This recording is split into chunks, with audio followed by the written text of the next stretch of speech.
اعوذ باللہ السمیع العلیم بسم اللہ الرحمن الرحیم۔ صحیح بات چل رہی تھی سمننگ آف وٹنسز کے حوالے سے اور فریقین گواہان جو ہیں ان کی طلبی کے بعد حاضری کے حوالے سے، تو بات جا رکی تھی سروس آف سمن ٹو دا وٹنس کے حوالے سے کہ اگر گواہ کا سمن متعلقہ فریق کے سپرد کر دیا جائے تو اس کی تعمیل کا طریقہ قانون یہ دیتا ہے کہ وہ فریق یا اس کی جانب سے کوئی دوسرا شخص اس سمن کی ایسی نقل کو جس پر جج یا دوسرا جو بھی پریزائڈنگ آفیسر ہے اس کے دستخط ہوں گے اور عدالت کی مہر لگی ہو، وہ اس گواہ کے حوالے کر دے گا۔ اور کوئی فریق بذات خود سمن کی تعمیل کروانا چاہے تو اسے آرڈر 5 رول 16 اور 18 کے مطابق عمل کرنا چاہیے، گویا کہ وہ عدالت کا ایسا افسر ہے جس کا فرض سمن کی تعمیل کروانا ہے۔ اور گواہوں پر حت المکان سمن کی جو تعمیل ہے اس طرح سے کرنی چاہیے جس طرح سے ڈیفینڈنٹ پارٹی پہ سمن کی تعمیل کروائی جاتی ہے۔ اور جس طرح سے ڈیفینڈنٹ پارٹی کی سمن کا طریقہ کار CPC 1908 پرووائڈ کر رہا ہے، سیم ایز اٹ از گواہوں پر سمن کی تعمیل کا طریقہ کار جو ہے وہی پوزیشن ہوگی۔ اب سمن کی تعمیل میں اتنا وقت ہونا چاہیے کہ وہ گواہ جو کورٹ ہے وہاں تک پہنچ سکے، اور عدالت ہر شخص کو سمن کی تعمیل کے بعد عدالت میں جبراً اگر وہ نہیں حاضر ہوتا تو عدالت اس کو حاضر ہونے کا جبراً بھی کہہ سکتی ہے، اور اگر کوئی شخص بغیر کسی قانونی وجہ کی عدالت میں بلائے جانے والی جو مقررہ تاریخ ہے وہاں پر حاضر نہ ہو بطور گواہ تو اس کو عدالت جو ہے وہ گرفتار بھی کروا سکتی ہے، اور اس کے علاوہ 2000 روپے تک کا جرمانہ بھی کر سکتی ہے، اور جرمانے کی وصولی کے لیے اس کی کوئی پراپرٹی اگر ہے تو وہ اٹیچ بھی کر سکتی ہے، اور اسے عدالت میں حاضر ہونے کی ضمانت دینے کا حکم دے سکتی ہے، اور حتیٰ کہ اسے سیول جیل میں بھی بھجوا سکتی ہے۔ اور اگر جائیداد کرک ہونے کے بعد وہ جو متعلقہ گواہ ہے عدالت میں حاضر ہو کر یقین دلا دیتا ہے کہ وہ معقول وجہ کی بنا پر عدالت میں حاضر ہونے سے قاصر رہا ہے تو عدالت اس کو اس کی کرک شدہ جائیداد واپس کر دیتی ہے اور اخراجات کرکی کی بابت کوئی مناسب آرڈر جو ہے وہ صادر کر دیتی ہے۔ اور پروسیجر آف اٹیچمنٹ جو ہے گواہ کی پراپرٹی اس کو مجبور کرنے کے لیے عدالت میں آنے کے حوالے سے، اس حوالے سے آرڈر 16 کا رول 13 جو ہے وہ تمام پروسیجر جو ہے وہ دے دیتا ہے، اور وہ وہاں پہ same as it is procedure ہوگا، انہی قواعد کا ذکر کیا جائے گا جن قواعد کے تحت ایک جو ججمنٹ ڈیٹر ہے اس کے خلاف جائیداد نیلام یا کرک کی جاتی ہے۔ یعنی گواہ کو بلانے کا جو طریقہ کار ہے قانون میں آرڈر 16 CPC 1908 میں وہ کافی سخت ہے اس حوالے سے۔ اس کے بعد بات نکلتی ہے گرفتار شخص کے شہادت نہ دینے پر طریقہ کار، اور اگر کوئی بندہ گرفتار ہے آلریڈی کسی مقدمے میں اور کسی فریق مقدمہ میں وہ گواہ ہے تو اپنی شہادت قلم بند نہیں کروا سکتا، تو باقاعدہ طور پر عدالت جو ہے اس وہاں آ کے وہ معقول شیورٹی دے گا، کیونکہ اس کو گرفتار کر لیا گیا ہے اور اس کو کہا گیا ہے کہ تم نے بطور جو ہے وہاں پہ گواہ پیش ہونا ہے، اور وہ پھر بھی نہیں ہو رہا ہے تو پھر عدالت جو ہے اس کو ہر طرح سے باؤنڈ کر سکتی ہے۔ اور عدالت جو ہے وہ کسی بھی ایسے شخص کو اصالتاً حاضر ہونے کے لیے حکم دے سکتی ہے جو پاکستان کی حدود میں کسی جگہ پر بھی رہائش پذیر ہو، اور ایسا مقام عدالت سے 50 میل سے کم فیصلے کے اوپر ہو، فوری طور پہ اس کو بلا سکتی ہے، شارٹ ڈیٹ پہ بھی بلا سکتی ہے، اور عدالت کی ابتدائی اختیار سماعت کے اندر وہ رہائش پذیر ہو۔ اور اگر کوئی شخص پاکستان میں رہائش پذیر نہیں ہے تو پھر اس کو عدالت بطور گواہ کے لیے یہ سارے پروسیجر کو اڈاپٹ نہیں کر سکتی ہے. یا پردہ نشین کوئی عورت ہے, جسمانی بیماری ہے, کوئی معذوری ہے, تو پھر بذریعہ کمیشن بھی اس کی گواہی ریکارڈ کروائی جا سکے گی, اس کو اصالتاً طلب نہیں کروایا جا سکتا ہے. اور یہ بات ہم نے پہلے بھی صاحب بات کر لی کہ اگر عدالت میں یہ بات سامنے آ جاتی ہے کہ بھئی اس گواہ کو جو بلایا جا رہا ہے, جو پارٹی بلا رہی ہے, وہ باقاعدہ طور پر جو ہے وہ بدنیت ہے, بدنیتی کے ساتھ بلایا جا رہا ہے, اس گواہ کا باقاعدہ کوئی معاملہ سامنے نہیں ہوتا ہے, تو اس حوالے سے صاحب عدالت جو ہے وہ باقاعدہ طور پر ایسی گواہ کو بلانے سے انکار بھی کر سکتی ہے.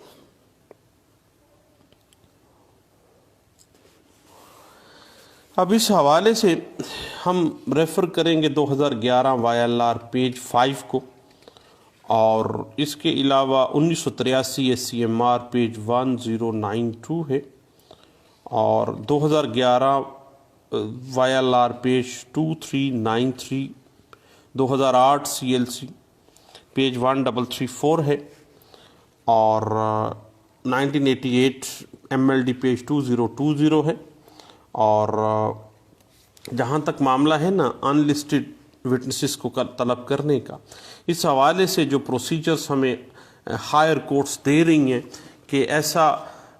گواہ جو کہ لسٹ آف وٹنسز میں تو نہیں ہے, لیکن باقاعدہ طور پر اس کو بلانے کے لیے عدالت کن پرنسپلز کو دیکھے گی, اس حوالے سے صاحب NLR 1991 سول ڈائجسٹ پیج 354 ہے, 1986 MLD page 1394, 2004 YLR page 2830, 2004 YLR page 2830, اور اسی بات کو 1981 لا نوٹس لاہور کی ججمنٹ ہے, لاہور ہائی کورٹ کی پیج 497 ہے, 1981 SCMR پیج 150 ایک لینڈ مارک ججمنٹ ہے اس حوالے سے, اور یہ واضح کر دیتی ہے کہ اگر گواہ کو پیش کرنا جو ہے وہ انصاف کے تقاضے اس کے بغیر پورے نہیں ہوتے ہیں, اگر اس نے گواہی نہ دی تو پھر جو ہے اگر ان لسٹڈ وٹنس بھی ہے تو پھر اس کو طلب کیا جا سکتا ہے اور وہ عدالت میں لازمی آئے گا. اس حوالے سے 1989 MLD page 4119, 1994 CLC page 1920, 1995 CLC page 327 جو ہے وہ ہمیں کچھ گائیڈ لائنز دے دیتی ہے. اس میں 1980 CLC پیج 1815 کو صاحب ضرور دیکھ لیجئے گا, اور 2009 YLR پیج 389 ہے. اس کے بعد اسی بات کو اگر مزید دیکھنا چاہیں تو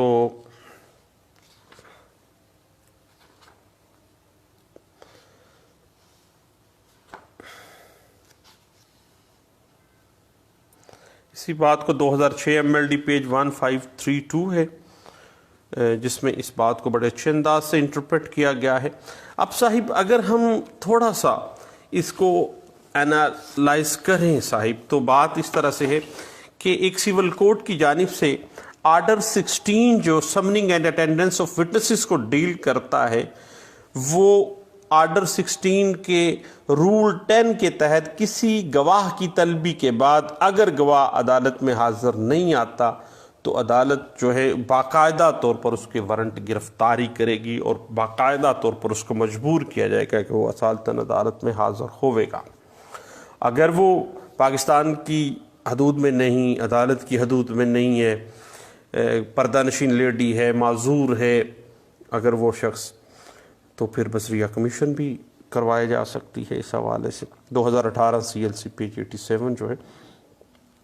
وہ اس بات کو انٹرپریٹ کر دیتی ہے. جہاں تک بات ہے نا آرڈر 16 رول 1 کا, وہ تو مینڈیٹری کہہ دیتی ہے کہ ایشو فریم جب ہو گئے ہیں نا 7 دن کے اندر اندر بائی لسٹ آف وٹنسز دے دو,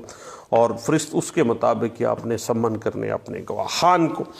اب یہ اس میں دو پوزیشنز ہیں صحیح, اس کی فیور میں بھی بات جاتی ہے. اصل میں کیس لاز جو ہیں وہ ہر کیس کے اپنے سرکمسٹانسز ہوتے ہیں, اور ہر کیس کے اپنے سرکمسٹانسز کے مطابق ہی کیس کو ڈیسائیڈ ہونا چاہیے. اس حوالے سے اگر ہم دیکھیں نا کہ کیا 7 ڈیز کے اندر اندر اگر فرست گواہان کو جو رکھا گیا ہے، جو فہرست گواہان دی گئی ہے، کیا اس کے مطابق ہی گواہان جو ہے لازمی ہے، اسی کے مطابق ہوں گے اور وہ ودن 7 days کروانی لازمی ہے، یا اگر نہیں کروائی جا سکی ہے یا کوئی فہرست گواہان میں اگر بندہ نہیں ہے اور وہ اس کیس کے ریلیٹڈ معاملہ ہے تو باقاعدہ طور پر کوئی معقول وجہ ہے تو پھر عدالت جو ہے کیا اس کی شہادت جو ہے وہ خواہ وٹنسز لسٹ میں اس کا نام نہیں ہے پھر بھی اس کا کر سکتی ہے۔ آرڈر 16(1) اس حوالے سے کیا کہتا ہے؟ تو اس حوالے سے 2018 YLR page 13 note 13، PLJ 2014 Lahore high court page 321، PLD 2013 supreme court 255، 2011 YLR page 2393، 2008 YLR page 1871، 2005 MLD 1713 جو ہے وہ ہمیں کچھ گائیڈ لائنز دے دیتی ہے۔ اب بات اس طرح سے ہے صاحب کہ اگر ہم اس کی نیچر میں دیکھیں کہ آرڈر 16 کی لیگل نیچر کیا ہے، تو جب آپ کسی گواہ کو سمن کرنے کے لیے عدالت میں اپلیکیشن انڈر آرڈر 16 دے دیتے ہیں نا، تو پھر وہ طلبی گواہ کی اپلیکیشن آرڈر 16 منظور ہو جاتی ہے، تو پھر آپ بری ذمہ ہو گئے، عدالت کی ذمہ داری بن گئی ہے، پارٹی کی ذمہ داری نہیں ہے اس گواہ کو پیش کرنا۔ اب عدالت کی ذمہ داری ہے کہ اس گواہ کو پیش کیا جائے گا، کیونکہ پارٹی نے باقاعدہ طور پر طلبی اخواہ وہ لسٹ آف وٹنسز میں نہیں بھی تھا۔ جب آرڈر 16 میں پارٹی کی اپلیکیشن منظور ہو گئی ہے تو پھر عدالت کی ذمہ داری ہے، ایمپل پار ہے عدالت کے پاس۔ اس حوالے سے صاحب 2017 MLD پیج 1908 کو ضرور دیکھیے گا۔ اور حتیٰ کہ عدالت میں ایک بات سامنے آ جاتی ہے، بندہ بیمار ہے، گواہ بیمار ہے تو بھائی اس کا ہاسپٹل کا ریکارڈ طلب کر لو۔ آرڈر 16 رول 1 اور 2 اجازت دیتے ہیں، پار دیتے ہیں کورٹ کو کہ وہ بیمار ہے گواہ، معقول وجہ سامنے نہیں آ رہی ہے، پارٹی کو شک ہے کہ یہ جان بوجھ کے معاملات خراب کیے جا رہے ہیں۔ اور بعض کو پتہ ہی ہے کہ بعض اوقات 129G قانون شہادت آرڈر 1984 بھی آ جاتا ہے، یہ بھی ایک لٹکتی تلوار تو ہے ہمارے اوپر سمننگ آف وٹنسز کے حوالے سے، اگر ہم اس کو پیش نہیں کر رہے ہیں، خود ہمارا گواہی ہے تو ہاسپٹل کا ریکارڈ بھی طلب کیا جا سکتا ہے۔ اس حوالے سے 2016 SCMR پیج 119 جو ہے وہ ہمیں اس بات کی انٹرپریٹیشن دے دیتا ہے۔ ایک بات بڑی تھوڑی سی پرابلم ہو جاتی ہے بعض اوقات کہ کیا آرڈر 16 کے تحت کوئی پارٹی کسی گواہ کو بلا لیتی ہے تو کیا کسی کے حق کے لیے بلاتی ہے کہ فلاں کورٹ کی فلاں پارٹی کی فیور میں آپ نے گواہی دینی ہے؟ نہ بھائی نہ، عدالت بنیادی طور پر قانون کسی گواہ کو کسی پارٹی کے حق میں گواہی دینے پر مجبور نہیں کر سکتا بھائی، یہ بات ذہن میں رکھیے گا۔ یہ پہلی بات ہے جو آرڈر 16 CPC 1908 کی سٹڈی کرتے ہوئے آپ نے ذہن میں رکھنی ہے۔ اس حوالے سے 2016 MLD پیج 67 کو ضرور دیکھیے گا۔ اور اگر بات ذہن میں رکھیے گا کہ اگر کوئی پارٹی فہرست گواہان میں درج اپنے کسی پرائیویٹ گواہ کو پیش نہیں کر سکتی ہے، وہ گواہ ہی نہیں آ رہا ہے، پھر لسٹ آف وٹنسز میں تو دے دیا تو پھر بذریعہ عدالت اس کو طلب کروا لے۔ اس بات کو 2013 SCMR پیج 200 جو ہے وہ اس بات کو انٹرپریٹ کر دیتا ہے۔ اس کے بعد آرڈر 16 کا رول 7A جو ہے نا صاحب، وہ کہتا ہے کہ عدالت کا سمن جاری کرنے کے بعد سمن کی تعمیل کی ذمہ داری کسی پارٹی کے اوپر نہیں ڈالی جا سکتی۔ کیا ان تعمیل بھی تو ہی کرانی ہے؟ نہ بھائی نہ، یہ اس عدالت کے اندر اس گواہ کو پیش کروانا کیسے کروانا ہے، that is the responsibility of the civil court، اس سیول کورٹ کی ذمہ داری ہے۔ اس حوالے سے 2005 MLD پیج 1057 اور 2009 MLD پیج 635 کو ضرور دیکھیے گا صاحب۔ اب پھر بات وہی آ جاتی ہے صاحب کہ اگر کسی گواہ کا نام فہرست گواہان میں درج نہیں ہے اور اس کو شہادت قلم بند کرنے سے پہلے جو ہے آپ طلب کروانا چاہتے ہیں تو طلب ہو سکتا ہے وہ، کیونکہ اگر آپ سمجھتے ہیں کہ اس کے پاس ایسا میٹیریل ہے یا ایسا گواہ ہے کہ جو کہ لسٹ آف وٹنسز میں تو نہیں آ سکا ہے، لیکن اس کو گواہ کو نپٹائے بغیر، اس کا بیان ریکارڈ کیے بغیر اس کورٹ جو ہے اس کیس میں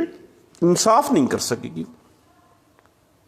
تو آرڈر 16 رول 1 CPC 1908 جو ہے آپ کو امپاور کرتا ہے کہ آپ دے دیں اپلیکیشن 16 میں، بلا لیں اس کو، عدالت کی ذمہ داری ہے اس کو، اگر وہ اپلیکیشن ایکسیپٹ ہو جاتی ہے تو۔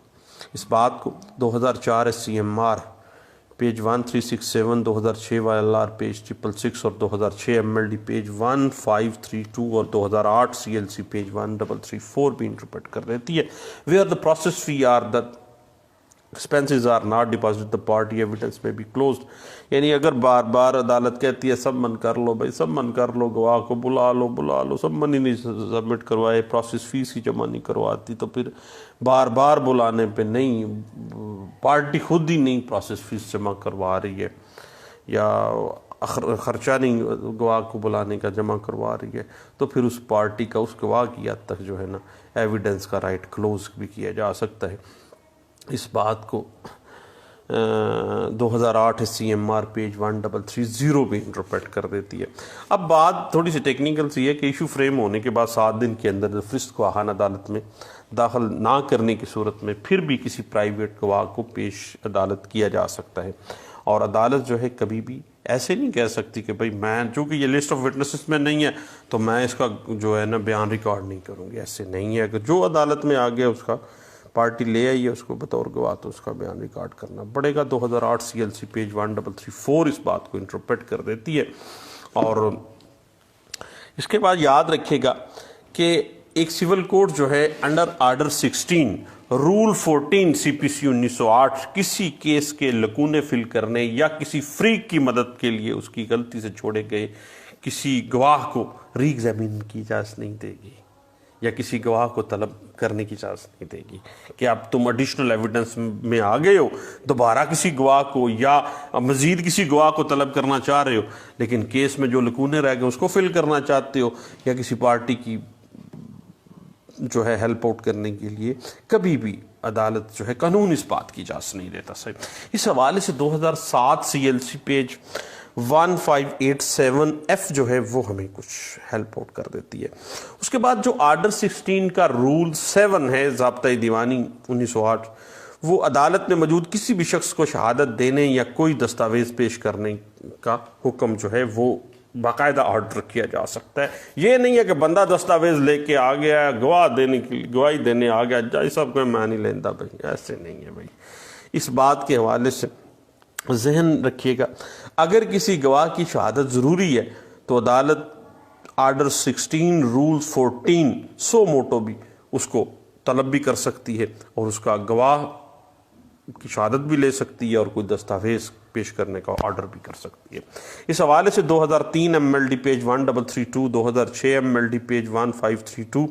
PLD 2003 Peshawar high court page 208 جو ہے وہ اس حوالے سے اسپیسیفک اسی پوائنٹ کو ہمیں انٹرپریٹیشن دے دیتی ہے۔ اس کے بعد پھر معاملہ آ جاتا ہے سرکاری ملازم کی بطور طلبی گواہ، بطور گواہ کی طلبی کی صورت میں۔ اب چونکہ سرکاری گواہ ہے، کسی پٹواری کو آپ بلا رہے ہیں، کسی کانگو کو بلا رہے ہیں، یا محکمہ مال کے کسی آفیسر کو بلا رہے ہیں، تو پھر سرکاری ملازم کی بطور گواہ جو سمننگ ہے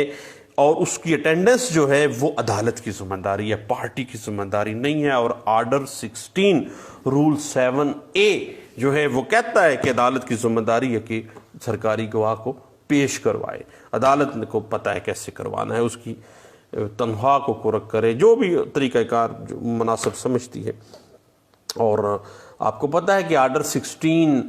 رول 10 جو ہے وہ کسی بھی گواہ کو عدالت حاضر آنے پر مجبور کیا جا سکتا ہے، پرائیویٹ گواہ کو مجبور کیا جا سکتا ہے تو وہ تو پھر سرکاری گواہ ہے بھائی۔ سرکاری بندہ تو ویسے ہی آپ کو پتہ ہے کہ چھتی نپیا جاتا ہے۔ اس حوالے سے 1995 CLC پیج 327 اور 2005 MLD پیج 1057 اور 2005 CLC پیج 1330 جو ہے یہ اس اسپیسیفک پوائنٹ کو بڑے اچھے انداز سے انٹرپریٹ کر دیتی ہے۔ اور بات اس طرح سے ہے کہ بعض اوقات مسنگ ہو جاتی ہیں ہم سے کہ فرست گواہان ہم جمع نہیں کرواتے ہیں، تو پھر بھی عدالت کسی پارٹی کو بطور گواہ پیش کرنے کی اجازت دے سکتی ہے، ڈسکریشن آف کورٹ ہے۔ اس بات کو 2003 MLD پیج 1521 اور 2005 MLD پیج 1713 انٹرپریٹ کر دیتی ہے۔ اب بات پھر وہی جا رکتی ہے کہ سمننگ آف سرکاری گواہ جو ہے نا، اور اس کی اٹینڈنس سرکاری گواہ کی، وہ عدالت کی ذمہ داری ہے، پارٹی کی کبھی بھی ذمہ داری نہیں ہے۔ آرڈر 16 رول 7A واضح کر دیتا ہے صحیح، کیونکہ اس بات کو سیٹلڈ پرنسپل کا درجہ حاصل ہے، اور 1990 SCMR پیج 1252 اس کو ایک سیٹلڈ پرنسپل کے طور پر لے آتی ہے، اور پارٹیز کو عدالت کے طلب کردہ گواہ پر بھی، اگر عدالت کسی کو طلب کر لیتی ہے تو پھر پارٹی جو ہے اس پہ بھی کراس ایگزامینیشن کر سکتی ہے۔ اور یاد رکھیے گا اس بات کو PLD 2003 Peshawar high court page 208 میں پہلے بھی میں نے کہا کہ یہ بڑے اچھے انداز سے انٹرپریٹ کر دیتی ہے۔ اب ایک بات ذہن میں رکھیے گا، تعمیل کا جو طریقہ کار ہے اصالتاً نہیں ہوئی ہے نا، تو طلبی گواہان دوبارہ بھی کروائی جا سکتی ہے، کیونکہ اصالتاً تعمیل نہ ہونے کی صورت میں عدالت گواہ کو دوبارہ طلب کرنا چاہیے، کیونکہ یہی انصاف کا تقاضا ہے۔ اس بات کو 1994 MLD page 779 PLD 1994 Lahore high court page 374 بھی انٹرپریٹ کر دیتی ہے۔ صاحب یہ چند باتیں تھیں آرڈر 16 رول 1 سے لے کے 20 تک، جو مختلف اہم لیگل ایشوز ہمیں آئے روز عدالتوں میں فیس کرنے پڑتے ہیں as a civil practitioner, civil practice کرتے ہوئے، تو میں نے کہا سب دوستوں کے ساتھ شیئر کرنے چاہیے۔ لیں صاحب اب ہم اگلے چلتے ہیں ایڈجرنمنٹس کی طرف، یعنی آرڈر 17 ایڈجرنمنٹس کے کو ڈیل کرتا ہے، اس کی طرف چلتے ہیں اور تھوڑی سی بریک لیتے ہیں، دوبارہ ملتے ہیں صاحب۔ تو دعاؤں میں یاد رکھیے گا۔ تھینک یو، اللہ حافظ۔